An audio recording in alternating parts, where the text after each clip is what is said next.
শ্রেষ্ঠ নমুনা হলো একটা নমুনা, আমি যে শুকর আদায় করছি বা করব এটার একটা নমুনা হলো এই শাওয়াল মাসে রমজানের পরবর্তী 6টি রোজা রাখা।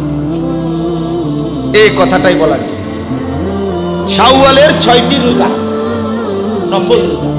রাসূলুল্লাহ সাল্লাল্লাহু আলাইহি ওয়াসাল্লাম বলেছেন, মান সামা রমাদানা, যে ব্যক্তি রমজান মাসের রোজা রাখে, সুম্মা আতবাআহু সিত্তাম মিন শাওয়াল, অতঃপর শাওয়াল মাসের 6টি রোজা এটার সাথে মিলায়, কানা কাসিয়ামিদ দাহর, সে যেন পুরা 1 বছরের রোজার সওয়াব পেয়ে গেল। পূর্ণ বছর কিভাবে? মুফাসসিরিনে কেরাম লিখছে, আপনার সহজ হিসাব, যেই কোনো নেক আমলের প্রথম পুরস্কার 10, একের সারা বছর সবসময় 10-এর নিচে নাই। এই ডান কাদের যে ফেরেশতা নেকি লেখে, এবটার ঘরে এবটার কাছে যে খাতাটা, এটার ভিতরে 1 2 3 4 5 6 7 8 9 এ পর্যন্ত নাই, মানে সিস্টেমে না। বুঝেন নাই কথা? ওনার এখানে এই 9 পর্যন্ত কোনো ঘরে নাই। প্রথম শুরুই কত থেকে? 10 থেকে শুরু, এর নিচে নাই। এই ঘরে আছে, ওনার কাছে আছে 1 2 3, কিন্তু এখানে 1 2 3 নাই, এখানে 10, এর উঠতে উঠে 10-এর উপরে। তো এখন 1 মাস যদি কেউ রোজা রাখে তাইলে বরাবর কমপক্ষে 10 মাস, একে কত 10, তাইলে কত হইল?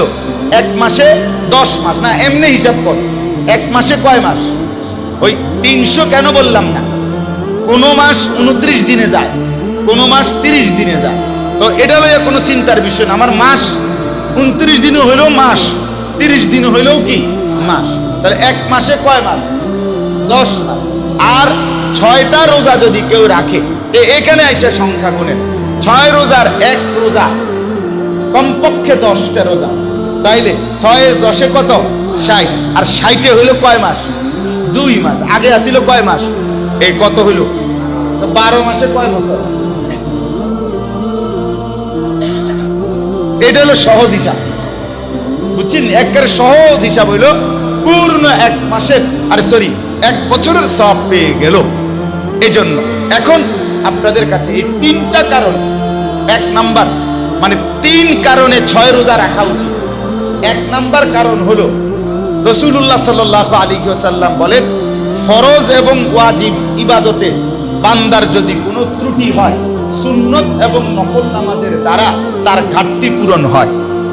এই জন্য আমাদের রমজানের এই 1 মাসের রোজাতে যা কিছু ত্রুটি বিচ্যুতি হয়েছে ফরজের, এই 6 রোজার দ্বারা সেই ঘাটতিটা আল্লাহ তাআলা পূরণ করে দিবেন।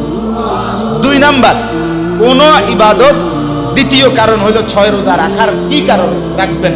দ্বিতীয় কারণ হইল কোন ব্যক্তি কোন ইবাদত করার পর এটা কবুল হয়েছে কিনা, আল্লাহর কাছে কবুল হলো কিনা। আমাদের এরকম একটা মানসিক প্রশ্ন আছে কিনা, আল্লাহ কইতে রে ভাই কবুল হলো কিনা, আল্লাহ যদি কবুল করে আরে আমরা কই না। এটার একটা দুনিয়াবি নমুনা আছে, সহজ।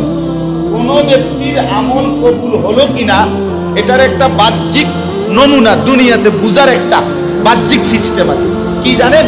সেইটা হলো কোন ব্যক্তি কোন নেক আমল যেটাই হোক, জিকির, তেলাওয়াত, দান, সাদাকা, নামাজ, রোজা, বন্দেগী যাই করে, ওইটা করার পরে ওই ইবাদতটা যদি পুনরায় আবার করার তৌফিক পায়, সুযোগ পায়, এটা বুজুর্গরা হাদিসের আলোকে বলছেন, এটা প্রমাণ করে তার পেছনের ইবাদতটা কবুল হবে। বুঝছেননি আমার কথাটাই? আপনি বলেন তো একবার সুবহানাল্লাহ, আবার বলেন, আবার বলেন। এই প্রথমবার কবুল হইছে দেখা দ্বিতীয়বার বলার তৌফিক, দ্বিতীয়বার কবুল হইছে দেখা তৃতীয়বার বলার। হ্যাঁ, এটা মহান, এটা হাকিমুল উম্মত মুজাদ্দিদুল মিল্লাত হযরত মাওলানা আশরাফ আলী থানভী রাহমাতুল্লাহ আলাইহি এক লোক প্রশ্ন করছে, হযরত আমাদের নামাজগুলো কবুল হয় কিনা এটা বুঝার কোনো উপায় আছে? হযরত বলছেন, আচ্ছা বলতেছি পরে, আগে তুমি গতকালকে তোমার একটা হিসাব আমারে কও। গতকাল সকালে তুমি নাস্তা করছিলেন, ওই মুড়ি টুড়ি দিয়েছে, হ্যাঁ, তা পেট ভরে খাইছিলেন? হ্যাঁ পেট ভরে খাইছিলাম। বললেন গতকাল দুপুরে তুমি খানা খাইছো নি? বলছে হ্যাঁ খাইছি। সকালে না তুমি পেট ভরে নাস্তা খাইলা, আবার দুপুরে খাইতে গেলা কেন? হযরত প্রশ্ন করলেন। লোকটা বললেন, হযরত সকালের নাস্তা দুপুর হতে হতে হজম হয়ে গেছে, আবার ভোক লাগছে, এজন্য দুপুরের খানা খাইছি। বললেন দুপুরবেলা পেট ভরে খাইছো নি? হ্যাঁ পেট ভরে খাইছি। তো বললেন যে গতকাল রাতে আবার খানা খাইছো নি? বলছে হ্যাঁ খানা খাইছি। তুমি না দুপুরে পেট ভরে খাইলা, আবার রাতে খাইতে গেলা কেন? বলল হযরত রাত্রের আগে আগে আবার দুপুরের খানা হজম হয়ে গেছে, নতুন করে ভোক লাগছে, এই জন্য আমি রাত্রের খাবার খাইছি। হাকিমুল উম্মত মুজাদ্দিদুল মিল্লাত হযরত মাওলানা শাহ আশরাফ আলী থানভী রাহমাতুল্লাহ আলাইহি বলে, ঠিক এরকম ভাবে কোন ব্যক্তি ফজরের নামাজ পড়ার পরে যখন জোহরের ওয়াক্ত হয়, যদি জোহরের নামাজ পড়তে মন চায়, আল্লাহর ঘর মসজিদে নামাজের জন্য ঢুকে, বুঝতে হবে ফজরের নামাজ হজম হইছে, জোহরের নামাজের ভোগ লাগছে। ওই যে উনি কইছে হ্যাঁ ওকে। কি নাম আপনার? হ্যাঁ এম আলী আশরাফ ভাই। ভাই বুঝছি কইছে যে অর্থাৎ ওকে, ঠিক কইছেন, মানে দারুণ মিলছে, ঠিক কিনা বলেন? হ্যাঁ দারুণ কথা। ফজর কবুল হইছে বলে জোহরের চাহিদা তৈরি হইছে। আসর পড়তে মন চাইলে বুঝতে হবে জোহর কবুল হইছে, এই জন্য আসর পড়তে কি চাচ্ছে? অতএব কোন ব্যক্তি এক ইবাদত কবুল হওয়ার প্রমাণ, লক্ষণ, বাহ্যিক নিদর্শন যে ওই ইবাদত পুনরায় করতে পারা। কথা বুঝছেন? তাহলে এখন রমজানের এক মাসের রোজা আমরা রাখবার পরে যদি আমাদের দিলে ওই 6 রোজা রাখবার আবার আগ্রহ তৈরি হয়, রাখার তৌফিক হয়, তো আশা করা যায় পিছনের রমজানের রোজা আল্লাহ কবুল করছে। এই জন্য নতুন করে আবার রোজা রাখবার কি দিয়েছেন? আল্লাহ তৌফিক দিয়েছেন, আপনি রাখছেন। তাহলে এই 3 কারণ হলো। 1 নাম্বার হলো আমাদের ত্রুটি বিচ্যুতির কাফফারা হবে কিসের দ্বারা? এই 6 রোজার দ্বারা। 2 নাম্বার হলো আমি যদি 6 রোজা রাখতে পারি তো আশা করা যায়, প্রমাণ হবে, বাহ্যিক একটা নিদর্শন বোঝা যাবে আমার পিছনের রোজা আল্লাহ কবুল করছেন বলেই আমারে নতুন করে আবার রোজা রাখবার কি দিয়েছেন? তৌফিক দিয়েছেন। আর 3 নাম্বার, আল্লাহ যে আমাকে এত বড় রমজান দিলেন, এতগুলো সুযোগ দিলেন, আমি যে কিছুটা ইবাদত করতে পারলাম, হায়াত পাইলাম, সবে কদর জাগলাম, তারাবি পড়লাম, এগুলোর শুকর আদায়ের জন্য, কৃতজ্ঞতা আদায়ের জন্য আল্লাহ তাআলার দয়ায় এই 6টি রোজা রাখার তৌফিক যার হলো, সে যেন আল্লাহর শুকর আদায় করে। কি আদায় করলো? তাইলে ইনশাআল্লাহ এখন বলেন, আমি দেরি করলাম, কিন্তু আপনাদের কাছে এই কমপক্ষে চোখের সামনে সবাই আমরা নিয়ত করি যে আমরা 6টা রোজা রাখবো। বলেন ইনশাআল্লাহ। মাশাআল্লাহ, এ খুব কঠিন কিছু না, ঠিক না? 3 ভাবে রাখতে পারেন। একসাথে 6টা রোজা একবারে ধারাবাহিক রাখা ফেললেন, কোনো সমস্যা নেই। 2 নাম্বার, পুরা মাস মিলাইয়া আপনি 2টা একটা কইরা, একটা রাখেন বন্ধ করেন, আবার 2টা রাখেন, আবার রাখেন, মানে এভাবেও রাখতে পারেন, কোনো অসুবিধা নেই। ভাঙ্গা পুরা মাস মিলাইয়া, আজকে 2 তারিখ নাকি, আজকে শাওয়ালের 2য় দিন না, আপনি হিসাব করবেন, এই আর ভিতরে আপনি ভাঙ্গা 6টা রোজা পূর্ণ করবেন।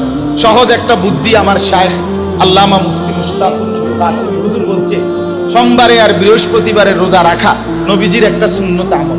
আপনি যদি এই সোমবারে আর বৃহস্পতিবারে রাখেন, তাহলে ওই সোমবার বৃহস্পতিবারের রোজা রাখার আমল এটাও আদায় হইল, আপনার 6 রোজাও কি হয়ে গেল।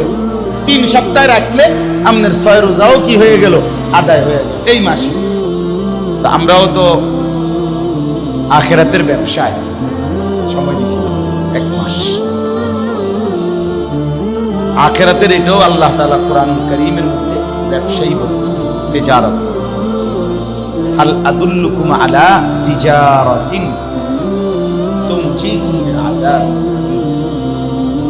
আল্লাহ তাআলা বলছেন, হে ঈমানদাররা, আমি কি তোমাদেরকে এমন একটা ব্যবসার খবর জানাবো যেটা তোমাদেরকে জাহান্নামের ভীষণ আযাব থেকে বাঁচিয়ে দেবে। তো বোঝা গেল আখিরাতের কামাই এটাও ব্যবসা, বেচাকে, আখিরাতের বেচাকে। তো তাহলে আমরাও তো আমাদের হায়াতের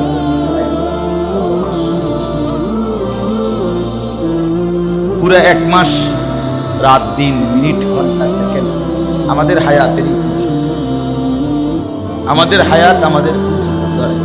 আল্লাহর পক্ষ থেকে দেওয়া। তো কামাই কেমন হল, উপার্জন কেমন? ইস্তাফতি আল্লাহ, আপনি আপনার দিলকে জিজ্ঞেস করেন, কি বুঝতেছেন শরীরের অবস্থা, দিলের হালাত কি,